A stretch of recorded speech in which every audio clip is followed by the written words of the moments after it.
ஓம் சாந்தி. December 15, 2025. காலை முரளி பாப்தாதா மதுபன். சாராம்சம். இனிய குழந்தைகளே, இப்பொழுது நீங்கள் ஆன்மீக தந்தையிடமிருந்து ஆன்மீக அபியாசத்தை கற்கிறீர்கள். இந்த அபியாசத்தின் மூலம் நீங்கள் மௌன தாமமாகிய முக்தி தாமத்துக்கு செல்வீர்கள். கேள்வி: குழந்தைகளாகிய உங்களை முயற்சி செய்யுமாறு தந்தை தூண்டுகிறார். ஆனால் எவ்விஷயத்தை பற்றி நீங்கள் மிகவும் கண்டிப்பாக இருக்க வேண்டும்? பதில்: பழைய உலகம் தீயிடப்படும் முன்னராக உங்களை ஆத்மாக்களாக கருதி தந்தையின் நினைவில் நிலைத்திருந்து உங்கள் முழு ஆஸ்தியையும் கோருவதற்கு ஆயத்தமாக ஆகுவதில் நீங்கள் மிகவும் உறுதியாக இருக்க வேண்டும். நீங்கள் தோல்வி அடையக்கூடாது. மாணவர்கள் சித்தி அடையாத பொழுது தாம் முழு வருடத்தையும் வீணாக்கி விட்டதாக உணர்வதால் பெருமளவு வருத்தப்படுகின்றார்கள். சிலர் கூறுகின்றார்கள், நான் கற்காது விட்டால் என்ன? எவ்வாறாயினும் நீங்கள் மிகவும் உறுதியாக இருக்க வேண்டும். ஆசிரியர் உங்களிடம் கூறுவதாக இருக்கக்கூடாது, காலம் கடந்துவிட்டது. ஓம் சாந்தி. ஆன்மீக தந்தை இந்த ஆன்மீக பாடசாலையில் ஆன்மீக குழந்தைகளாகிய உங்களுக்கு வழிகாட்டல்களை கொடுக்கிறார். அல்லது ஆசிரியர்கள் வழிகாட்டல்களை கொடுத்து அபியாசத்தை கற்பிப்பதை போன்றே அவர் குழந்தைகளாகிய உங்களுக்கு கற்பிக்கிறார் எனவும் கூற முடியும். இந்த ஆன்மீக தந்தையும் குழந்தைகளாகிய உங்களுக்கு நேரடியாக கூறுகிறார். அவர் உங்களுக்கு என்ன கூறுகிறார்? மன்மனா பவ். அவர்கள் கவனம் செலுத்துங்கள் என்று கூறுவதை போன்றே தந்தையும் கூறுகிறார், மன்மனா பவ். நீங்கள் ஒவ்வொருவரும் உங்களில் கருணையுள்ளவராயிருப்பதை போன்றே இது உள்ளது. தந்தை கூறுகிறார், குழந்தைகளே, சதா என்னை மாத்திரம் நினைவு செய்யுங்கள், சரீரமற்றவர் ஆகுங்கள். ஆன்மீக தந்தை மாத்திரமே ஆத்மாக்களாகிய உங்களுக்கு இந்த ஆன்மீக அபியாசத்தை கற்பிக்கிறார். அவர் பரம ஆசிரியர். நீங்கள் உதவி ஆசிரியர்கள் ஆவீர்கள். நீங்களும் அனைவரும் கூறுகிறீர்கள், உங்களை ஓர் ஆத்மாவாக கருதி தந்தையை நினைவு செய்யுங்கள். நீங்கள் ஆத்ம உணர்வு உடையவர்கள் ஆகுவீர்களாக. இதுவும் மன்மனாபவ் என்பதன் அர்த்தமாகும். அவர் குழந்தைகளின் நன்மைக்காக வழிகாட்டல்களை கொடுக்கிறார். அவர் எவருடனும் கற்றதில்லை. ஏனைய ஆசிரியர்கள் அனைவரும் எவரிடமிருந்தாவது கற்று பின்னர் ஏனையோருக்கு கற்பிக்கிறார்கள். அவர் பாடசாலை போன்ற எதனிலும் கற்கவில்லை. அவர் உங்களுக்கு மட்டுமே கற்பிக்கிறார். அவர் கூறுகிறார், நான் ஆத்மாக்களாகிய உங்களுக்கு ஆன்மீக அபியாசத்தை கற்பிக்கிறேன். ஏனைய அனைவரும் பௌதீக குழந்தைகளுக்கு பௌதீக அபியாசத்தை கற்பிக்கிறார்கள். தங்கள் பௌதீக சரீரங்களின் மூலம் அந்த அபியாசத்தை அவர்கள் செய்ய வேண்டும். இங்கு ஒரு சரீரம் பற்றிய கேள்வியே இல்லை. தந்தை கூறுகிறார், எனக்கென ஒரு சரீரம் இல்லை. நான் உங்களுக்கு அபியாசத்தை கற்பித்து வழிகாட்டல்களையும் கொடுக்கிறேன். நாடக திட்டத்திற்கேற்ப இந்த அபியாசத்தை கற்பிக்கும் பாகம் அவருக்குள் பதியப்பட்டுள்ளது. இந்த சேவை அவரில் பதியப்பட்டுள்ளது. அவர் அபியாசத்தை கற்பிப்பதற்கே வருகிறார். நீங்கள் தமோ பிரதானிலிருந்து சதோ பிரதானாக மாற வேண்டும். இது மிகவும் இலகுவானது. உங்கள் புத்தியில் ஏணி உள்ளது. நீங்கள் எவ்வாறு 84 பிறவிகளின் சக்கரத்தை சுற்றி கீழே வந்தீர்கள் என்பது உங்களுக்கு தெரியும். தந்தை கூறுகிறார், நீங்கள் இப்பொழுது வீடு திரும்ப வேண்டும். வேறு எவரும் தங்களை பின்பற்றுபவர்களிடம் அல்லது மாணவர்களிடம் கூற மாட்டார்கள், ஓ ஆன்மீக குழந்தைகளே, நீங்கள் இப்பொழுது வீடு திரும்ப வேண்டும். ஆன்மீக தந்தையை தவிர வேறு எவராலும் இதை விளங்கப்படுத்த முடியாது. நீங்கள் இப்பொழுது வீடு திரும்ப வேண்டும் என்பதை குழந்தைகளாகிய நீங்கள் புரிந்து கொள்கிறீர்கள். இப்பொழுது இவ்வுலகம் தமோ பிரதானாக உள்ளது. நாங்கள் சதோபிரதான் உலகின் அதிபதிகளாக இருந்தோம். இப்பொழுது 84 பிறவிகளின் சக்கரத்தை சுற்றி வந்த பின்னர் தமோபிரதான் உலகின் அதிபதிகள் ஆகிவிட்டோம். இங்கு துன்பத்தை தவிர வேறு எதுவும் இல்லை. தந்தை துன்பத்தை அகற்றுபவரும் சந்தோஷத்தை அருள்பவரும் என அழைக்கப்படுகிறார். அதாவது ஒரேயொரு தந்தையே தமோ பிரதானாக இருப்பவர்களை சதோபிரதான் ஆக்குகிறார். நீங்கள் பெருமளவு சந்தோஷத்தை அனுபவம் செய்தீர்கள் என்பதை குழந்தைகளாகிய நீங்கள் புரிந்து கொள்கிறீர்கள். நீங்கள் எவ்வாறு ராஜ்யத்தை ஆட்சி செய்தீர்கள் என்பதை நீங்கள் நினைவு செய்வதில்லை. ஆனால் உங்கள் இலக்கும் குறிக்கோளும் உங்கள் முன்னிலையில் உள்ளன. அது பூந்தோட்டமாகும். நாங்கள் இப்பொழுது முட்களிலிருந்து மலர்களாக மாறுகிறோம். நம்பிக்கையை எவ்வாறு வளர்ப்பது என நீங்கள் கேட்க மாட்டீர்கள். உங்களுக்கு ஏதாவது சந்தேகங்கள் இருப்பின் நீங்கள் விநாசத்துக்கு இட்டு செல்லப்படுகிறீர்கள். நீங்கள் இப்பாடசாலையிலிருந்து விலகும் பொழுது உங்கள் கல்வி முடிவடைகிறது. பின்னர் உங்கள் அந்தஸ்து அழிக்கப்பட்டு பேரிழப்பு ஏற்படுகிறது. உங்கள் அந்தஸ்து பிரஜைகளின் மத்தியிலும் மிகவும் குறைவாக இருக்கும். சதோ பிரதானான பூஜிக்க தகுதி வாய்ந்த தேவர்கள் ஆகுவதே பிரதான விஷயமாகும். நீங்கள் இப்பொழுது தேவர்கள் அல்ல. இப்பொழுது பிராமணர்களான நீங்கள் புரிந்துணர்வை பெற்றுள்ளீர்கள். பிராமணர்கள் மாத்திரமே தந்தையிடம் இந்த அபியாசத்தை கற்கிறார்கள். உள்ளார்த்தமாக நீங்களும் சந்தோஷமாக இருக்கின்றீர்கள். நீங்கள் இக்கல்வியை விரும்புகிறீர்கள். இவை கடவுளின் வாசகங்கள். அவர்கள் ஸ்ரீ கிருஷ்ணரின் பெயரை புகுத்தியுள்ள பொழுதிலும் ஸ்ரீ கிருஷ்ணர் இந்த அபியாசத்தை கற்பிக்கவில்லை என்பதை நீங்கள் புரிந்து கொள்கின்றீர்கள். தந்தையே இதை கற்பிக்கிறார். வெவ்வேறு பெயர்களையும் உருவங்களையும் பெறுகின்ற வேளையில் தமோ பிரதான் ஆகிவிட்ட ஸ்ரீ கிருஷ்ண ஆத்மாவுக்கு அவரே கற்பிக்கிறார். தந்தை ஒரு பொழுதும் தான் இதனை கற்பதில்லை. ஏனைய அனைவரும் நிச்சயமாக யாரோ ஒருவரிடமிருந்து கற்கிறார்கள். அவரே உங்களுக்கு கற்பிக்கின்ற ஆன்மீக தந்தை. அவர் உங்களுக்கு கற்பிக்கிறார். பின்னர் நீங்கள் ஏனையோருக்கு கற்பிக்கிறீர்கள். 84 பிறவிகளை எடுக்கும் பொழுது நீங்கள் தூய்மையற்றவர்கள் ஆகிவிட்டீர்கள். நீங்கள் இப்பொழுது தூய்மையாக வேண்டும். இதற்காக ஆன்மீக தந்தையை நினைவு செய்யுங்கள். பக்தி மார்க்கத்திலும் நீங்கள் பாடி வருகிறீர்கள், ஓ தூய்மையாக்குபவரே. இப்பொழுதும் நீங்கள் எங்காவது சென்று எவ்வாறு இது செய்யப்பட்டுள்ளது என பாருங்கள். நீங்கள் ராஜ ரிஷிகள். நீங்கள் எங்கும் பயணிக்க முடியும். உங்களுக்கு எந்த பந்தனமும் கிடையாது. உங்களுக்கு சேவை செய்வதற்கென எல்லையற்ற தந்தை வந்துவிட்டார் என்னும் நம்பிக்கை குழந்தைகளாகிய உங்களுக்கு உள்ளது. எவ்வாறு தந்தையால் இக்கல்விக்கென குழந்தைகளிடமிருந்து கட்டணம் எதனையும் பெற முடியும்? ஓர் ஆசிரியரின் குழந்தை அவருடைய மாணவராக இருந்தால் அவர் அவருக்கு இலவசமாகவே கற்பிப்பார். அந்த ஒரேயொருவரும் உங்களுக்கு இலவசமாகவே கற்பிக்கிறார். நீங்கள் ஒன்றை கொடுக்கிறீர்கள் என நினைக்க வேண்டாம். அவை கட்டணங்கள் அல்ல. நீங்கள் எதையும் கொடுப்பதில்லை. நீங்கள் பிரதிபலனாக பெருமளவை பெறுகிறீர்கள். மக்கள் தானங்களை கொடுத்து புண்ணியத்தை செய்கிறார்கள். ஏனெனில் அதன் பிரதிபலனை தங்கள் மறுபிறவியில் தாம் பெறுவோம் என அவர்கள் உணர்கிறார்கள்.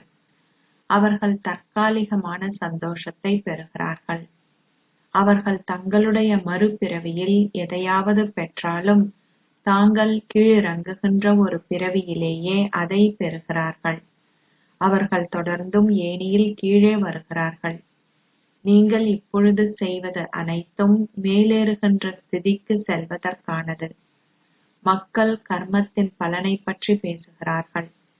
ஆத்மாக்கள் கர்மத்தின் பலனை பெறுகிறார்கள். லக்ஷ்மி நாராயணன் கூட தங்கள் கர்மத்தின் பலனை பெற்றார்கள். நீங்கள் எல்லையற்ற தந்தையிடமிருந்து எல்லையற்ற பலனை பெறுகிறீர்கள்.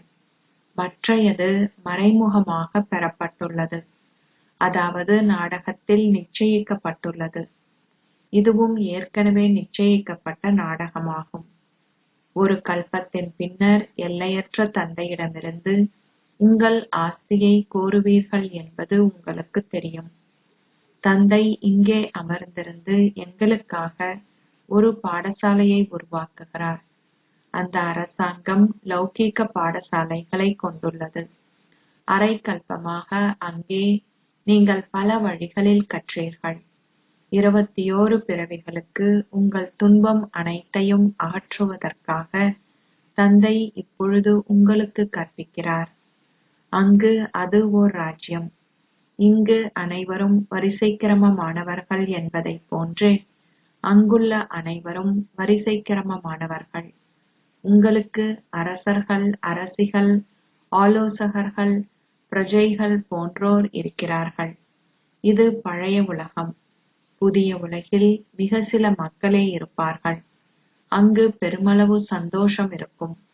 நீங்கள் உலக அதிபதிகள் ஆகுகிறீர்கள். சக்கரவர்த்திகளும் அரசர்களும் வாழ்ந்து சென்று விட்டார்கள். மக்கள் அதிகளவு சந்தோஷத்துடன் கொண்டாடுகிறார்கள். எவ்வாறாயினும் தந்தை கூறுகிறார், இருப்பினும் அவர்கள் கீழே விழ வேண்டும், அனைவரும் விழ வேண்டும். தேவர்களின் கலைகளும் படிப்படியாக குறைவடைகின்றன.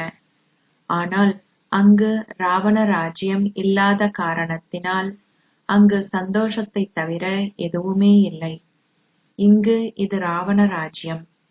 நீங்கள் மேலேறுவதை போன்றே கீழே இறங்குகிறீர்கள். ஆத்மாக்கள் பல்வேறு பெயர்களையும் ரூபங்களையும் பெற்று கீழே இறங்குகிறார்கள். நாடக திட்டத்திற்கேற்ப மிக சரியாக ஆத்மாக்கள் முன்னைய கல்பத்தில் செய்ததைப் போன்றே வீழ்ந்து தமோபிரதான் ஆகிவிட்டார்கள். அவர்கள் காமச்சிதையில் ஏறும் பொழுதே துன்பம் அனைத்தும் ஆரம்பிக்கிறது. இப்பொழுது அளவு கடந்த துன்பமே உள்ளது. அங்கு அளவு கடந்த சந்தோஷம் நிலைத்திருக்கும். நீங்கள் ராஜ ரிஷிகள். அவர்களுடையது ஹதயோகம். அவர்களுக்கு படைப்பவரின் ஞானமோ அல்லது படைப்பின் ஆரம்பம், மத்தி, இறுதியின் ஞானமோ உள்ளதா என எவரிடமேனும் நீங்கள் வினவினால் இல்லை என்றே அவர்கள் பதிலளிப்பார்கள். இதை புரிந்து கொள்பவர்களால் மாத்திரமே மற்றவர்களிடம் வினவ முடியும். தாமே இதனை அறியாத பொழுது அவர்களால் எவ்வாறு வேறு எவரிடமும் இதனை வினவ முடியும்? ரிஷிகள் அல்லது முனிவர்கள் போன்ற எவருமே திரிகால தரிசிகளாக இருக்கவில்லை என்பது உங்களுக்கு தெரியும். தந்தை எங்களை திரிகால தரிசிகள் ஆக்குகிறார். உலக அதிபதிகளாக இருந்த இந்த பாபாவிடமும் இந்த ஞானம் இருக்கவில்லை. இப்பிறவியிலும் 60 வயது வரையிலும் இவருக்கு இந்த ஞானம் இருக்கவில்லை. தந்தை வந்திருந்த பொழுதிலும் படிப்படியாகவே தந்தை நேரத்துக்கு நேரம் சிறிது சிறிதாகவே ஞானத்தை தொடர்ந்தும் பேசினார். பலரின் புத்தி மிகவும் உறுதியான நம்பிக்கையை வளர்த்தாலும் மாயை தொடர்ந்தும் அவர்களை வீழ்த்தி விடுகிறாள். பாபாவினால் உங்களுக்கு அவர்களுடைய பெயர்களை கூற முடியாது. கூறினால் அவர்கள் மனம் தளரக்கூடும். பாபா செய்திகள் அனைத்தையும் பெறுகிறார். சில சமயங்களில் அவர்கள் தீய சகவாசத்தை கொண்டிருக்கிறார்கள். சில சமயங்களில் அவர்கள் அண்மையில் திருமணம் செய்துள்ளவர்களின் சகவாசத்தை கொண்டிருப்பதனால் குழப்பம் ஏற்படுகிறது. அப்பொழுது திருமணம் செய்யாமல் தங்களால் இருக்க முடியாது என அவர்கள் கூறுகிறார்கள். தினமும் வகுப்புக்கு செல்கின்றவரும் இங்கு மதுவனத்துக்கு பல தடவைகள் வந்து சென்றுள்ளவருமாகிய சிறந்த மகாரத்தியாக இருந்த ஒருவர் பெரிய முதலையான மாயையினால் பிடிக்கப்பட்டுள்ளார். அத்தகைய பல சம்பவங்கள் தொடர்ந்தும் இடம்பெறுகின்றன. அவர்கள் இன்னமும் திருமணம் செய்யவில்லை. ஆனால் மாயை அவர்களை தன் வாயினுள் இட்டு மெதுவாக விழுங்கிவிடுகிறாள். ஒரு பெண்ணின் ரூபத்தில் மாயை அவனை ஈர்க்கிறாள். அவன் பெரிய முதலையின் வாயில் வீழ்ந்து விட்டான். பின்னர் படிப்படியாக அவள் அவனை முழுமையாக விழுங்கிவிடுவாள். சிலர் தவறுகளை செய்கிறார்கள் அல்லது ஒருவரை பார்ப்பதில் அங்கு விஷமத்தனம் ஏற்படுகிறது. தாங்கள் படுகுழிக்குள் ஆழமாக மேலிருந்து விழுவார்கள் என்பதை அவர்களும் புரிந்து கொள்கிறார்கள். பின்னர் அக்குழந்தை மிகவும் சிறந்தவராக இருந்தார். ஆனால் அந்த உதவியற்ற அப்பாவி இப்பொழுது முடிவடைந்து விட்டார் என்றே கூறப்படும். அவர் நிச்சயதார்த்தம் செய்து கொண்டதும் மரணிக்கிறார். தந்தை சதா குழந்தைகளுக்கு எழுதுகிறார், நீங்கள் எப்பொழுதும் உயிருடன் இருப்பீர்களாக. நீங்கள் மாயையினால் மிகவும் கடுமையாக தாக்கப்படவில்லை என்பதை உறுதி செய்யுங்கள். இவ்விஷயங்களில் சில சமய நூல்களில் குறிப்பிடப்பட்டுள்ளன. தற்சமயத்து விஷயங்கள் பின்னர் நினைவு கூறப்படுகின்றன. நீங்கள் தொடர்ந்தும் அவர்களை முயற்சி செய்யுமாறு தூண்ட வேண்டும். பெரிய முதலையான மாயை அவர்களை விழுங்குகிறாள் என்பதாக இருக்கக்கூடாது. மாயை அவர்களை பல்வேறு வழிகளில் பற்றி பிடிக்கிறாள். நீங்கள் மிகவும் எச்சரிக்கையாக இருக்க வேண்டிய கொடிய எதிரியான காமமே பிரதான விஷயமாகும். எவ்வாறு தூய்மையற்ற உலகம் தூய்மை ஆகுகிறது என்பதை உங்களால் பார்க்க முடியும். இதில் குழப்பம் அடைவதற்கு எதுவுமே இல்லை. உங்களை ஓர் ஆத்மாவாக கருதி தந்தையை நினைவு செய்வதனால் உங்கள் துன்பம் அனைத்தும் அகற்றப்படும். தந்தை மாத்திரமே தூய்மையாக்குபவர். இதுவே யோக சக்தியாகும். பாரதத்தின் புராதன ராஜயோகம் மிகவும் பிரபல்யமானது. கிறிஸ்துவுக்கு 3000 வருடங்களுக்கு முன்னர் வைகுந்தம் இருந்தது என அவர்கள் நம்புகிறார்கள். ஆகவே அங்கு நிச்சயமாக வேறு எந்த சமயங்களும் இருந்திருக்க முடியாது. இது அத்தகையதோர் இலகுவான விஷயம். இருப்பினும் அவர்கள் அதை புரிந்து கொள்வதில்லை. அந்த ராஜ்யத்தை ஸ்தாபிப்பதற்கு தந்தை இப்பொழுது மீண்டும் ஒருமுறை வந்துவிட்டார் என்பது உங்களுக்கு தெரியும். சிவபாபாவும் 5000 வருடங்களுக்கு முன்னர் வந்தார். அவர் இப்பொழுது கொடுக்கின்ற அதே ஞானத்தை அவர் நிச்சயமாக கொடுத்திருக்க வேண்டும். தந்தையே கூறுகிறார், ஒவ்வொரு கல்பத்திலும் உங்களுக்கு ராஜயோகத்தை கற்பிப்பதற்கு சங்கம யுகத்தில் ஒரு சாதாரண சரீரத்தில் வருகிறேன். நீங்கள் ராஜ ரிஷிகள். முன்னர் நீங்கள் அவ்வாறு இருக்கவில்லை. பாபா வந்தது முதல் நீங்கள் பாபாவுடனேயே இருக்கிறீர்கள். நீங்கள் கற்பதுடன் சேவையும் செய்கிறீர்கள். பௌதீக சேவையும் சூட்சும சேவையும். பக்தி மார்க்கத்திலும் மக்கள் சேவை செய்வதுடன் தங்கள் இல்லறங்களிலும் கவனம் செலுத்துகிறார்கள். தந்தை கூறுகிறார், இப்பொழுது பக்தி முடிவுக்கு வருவதுடன் இந்த ஞானம் ஆரம்பித்து விட்டது. இந்த ஞானத்தின் மூலம் உங்களுக்கு சர்க்கதியை அருள்வதற்கு நான் வருகிறேன். பாபா உங்களை தூய்மையாக்குகிறார் என்பது உங்களுடைய புத்தியில் உள்ளது. தந்தை கூறுகிறார், நாடகத்துக்கேற்ப உங்களுக்கு பாதையை காட்டுவதற்கு நான் வந்துவிட்டேன். ஆசிரியர் உங்களுக்கு கற்பிக்கிறார். உங்கள் இலக்கும் குறிக்கோளும் உங்கள் முன்னிலையில் உள்ளன. இதுவே அதிமேன்மையான கல்வி. அவர் முன்னைய கல்பத்தில் விளங்கப்படுத்திய விஷயங்களையே உங்களுக்கு தொடர்ந்தும் விளங்கப்படுத்துகிறார். நாடகம் தொடர்ந்தும் நகர்கிறது. வினாடிக்கு வினாடி இடம்பெற்ற அனைத்தும் ஒவ்வொரு 5000 வருடங்களும் தொடர்ந்தும் மீண்டும் மீண்டும் இடம்பெறும். நாட்கள் தொடர்ந்தும் கடந்து செல்கின்றன. வேறு எவருடைய புத்தியிலும் இந்த எண்ணங்கள் பிரவேசிப்பதில்லை. இப்பொழுது சத்திய, திரேதா, துவாபர கலியுகங்கள் கடந்துவிட்டன. பின்னர் அவை மீண்டும் மீண்டும் சுழலும். முன்னைய கல்பத்தில் கடந்து சென்ற அதே விஷயங்களே இப்பொழுதும் கடந்து செல்கின்றன. மேலும் சில நாட்கள் மாத்திரமே எஞ்சியுள்ளன. அம்மக்கள் 100,000கணக்கான வருடங்களை பற்றி பேசுகிறார்கள். அதனுடன் ஒப்பிடும் பொழுது மேலும் சொற்பமணி தியாலங்கள் மாத்திரமே எஞ்சியுள்ளன என நீங்கள் கூறுவீர்கள். இதுவும் நாடகத்தில் நிச்சயிக்கப்பட்டுள்ளது. அனைத்தும் தீயிடப்படும் பொழுது மக்கள் விழித்தெழுவார்கள். அந்நேரத்தில் காலம் தாழ்ந்துவிடும். ஆகவே தந்தை தொடர்ந்தும் முயற்சி செய்யுமாறு உங்களை தூண்டுகிறார். முழுமையாக ஆயத்தமாக இருங்கள். காலம் தாழ்ந்து விட்டதென ஆசிரியர் உங்களுக்கு கூறக்கூடாது. சித்தி அடையாதவர்கள் அதிகளவு மனம் வருந்துகிறார்கள். தாங்கள் முழு வருடத்தையும் வீணாக்கிவிட்டதை அவர்கள் உணர்கிறார்கள். சிலர் கூறுகிறார்கள், நான் கற்காது விட்டால் என்ன? குழந்தைகளாகிய நீங்கள் மிகவும் உறுதியாக இருக்க வேண்டும். நான் தந்தையிடமிருந்து முழு ஆஸ்தியையும் கோருவேன். உங்களை ஆத்மாக்களாக கருதி தந்தையை நினைவு செய்யுங்கள். இதை பற்றிய சிரமம் ஏதாவது இருப்பின் உங்களால் தந்தையிடம் கேட்க முடியும். இதுவே பிரதான விஷயமாகும். தந்தை உங்களுக்கு 5000 வருடங்களுக்கு முன்னரும் கூறினார், சதா என்னை மாத்திரம் நினைவு செய்யுங்கள். நானே தூய்மையாக்குபவர். நானே அனைவருடைய தந்தையும் ஆவேன். ஸ்ரீ கிருஷ்ணர் அனைவருடைய தந்தையும் அல்லர். சிவனையும் ஸ்ரீ கிருஷ்ணரையும் வழிபடுபவர்களுக்கு நீங்கள் இந்த ஞானத்தை கொடுக்கலாம்.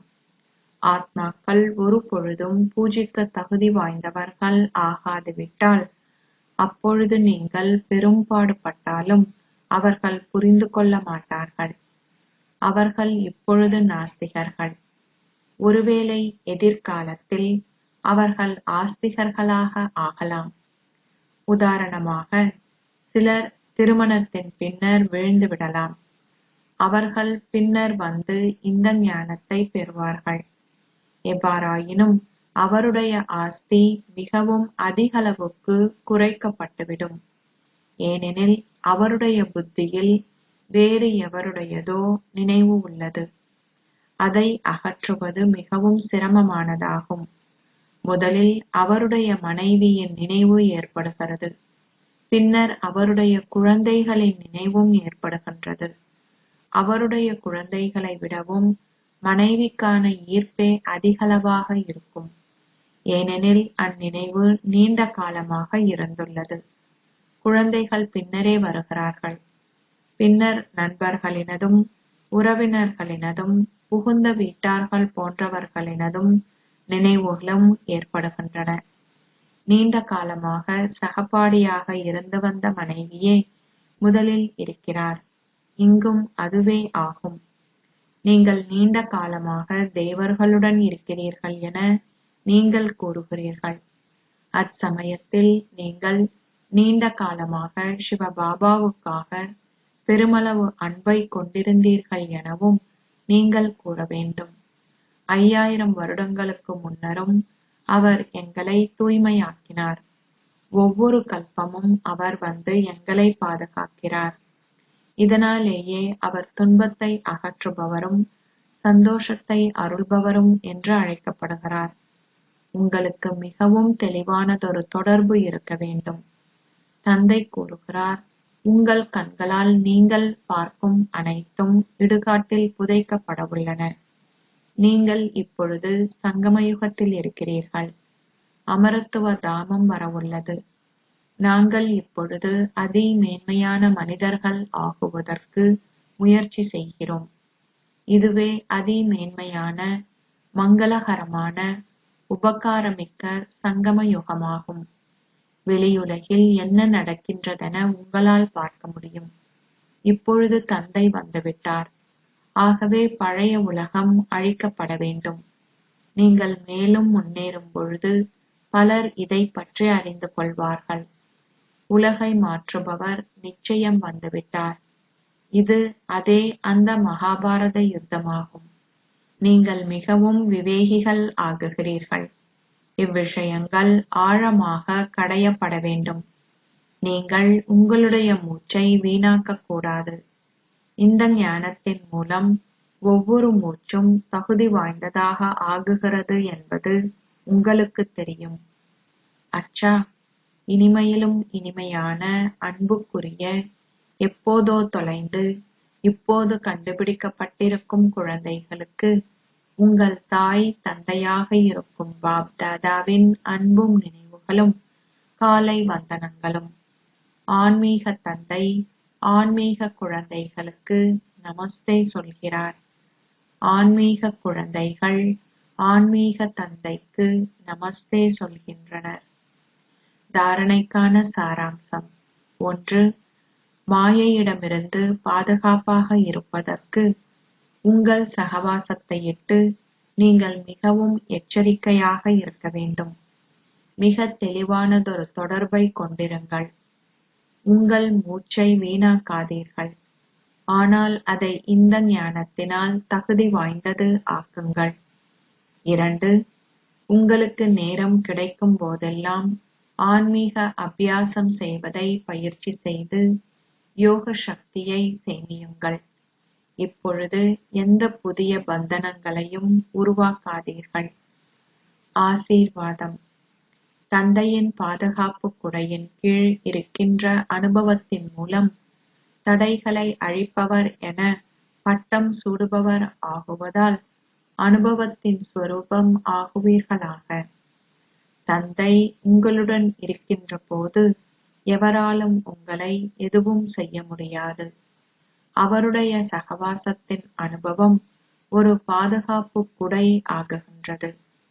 எவ்வாறாயினும் பாப்தாதா தனது குழந்தைகளை எப்பொழுதும் பாதுகாக்கின்றார். பரீட்சை தாள்கள் உங்களை அனுபவசாலி ஆக்குவதற்கே வருகின்றது. ஆகவே அப்பரீட்சை உங்களை அடுத்த வகுப்பு ஏற்றத்திற்காகவே வந்துள்ளது என எப்பொழுதும் நினையுங்கள். இவ்வாறாக நீங்கள் எக்காலத்திற்கும் தடைகளை அழிப்பவர் என்ற பட்டத்தையும் அனுபவத்தின் ஸ்வரூபமாக இருப்பவர் என்ற ஆசீர்வாதத்தையும் பெற்றுக்கொள்வீர்கள். மக்கள் இப்பொழுது சிறிதளவு சப்தம் எழுப்பினாலும் அல்லது தடைகளை உருவாக்கினாலும் அவர்கள் நாளடைவில் சாந்தமாகி விடுவார்கள். ஸ்லோகம். தேவை ஏற்படும் போது ஒத்துழைப்பவர் ஆகுபவர்கள் பல மில்லியன் மடங்கை அதற்கு பிரதிபலனாக பெறுவார்கள். அவ்யக்த சமிக்கை. இப்பொழுது முழுமையாகவும் கர்மாதீதாகவும் ஆகுகின்ற ஆழமான அக்கறையை கொண்டிருங்கள். பார்க்கின்ற, செவிமடுக்கின்ற, பேசுகின்ற செயல்களை செய்வது எவ்வளவு இலகுவாகி உள்ளதோ அவ்வாறே கர்மாதீதாகுகின்ற ஸ்திதியையும் அனுபவம் செய்யுங்கள். அதாவது ஆயத்தமாக உள்ள சக்தியை பயன்படுத்தி எந்த ஒரு செயல்களின் தாக்கத்திற்கும் அப்பால் இருப்பவர் ஆகுங்கள். செயல்களில் தங்கி இருப்பவராக இருக்கின்ற ஸ்திதி ஒன்று. மற்றையது கர்மாதீத் ஸ்திதி ஆகும். அதாவது செயல்கள் மீது அதிகாரத்தை கொண்டிருக்கின்ற ஸ்திதியாகும். எனவே உங்களுடைய ராஜரீக செயற்பாடுகளையும் சுய அதிகாரி ஆத்மாவாக உங்களுடைய பௌதீக புலன்கள் உங்கள் கட்டளைகளுக்கு அடிபணிந்து செயல் ஆற்றுகின்றனவா என்பதையும் சோதித்துப் பாருங்கள். ஓம் சாந்தி.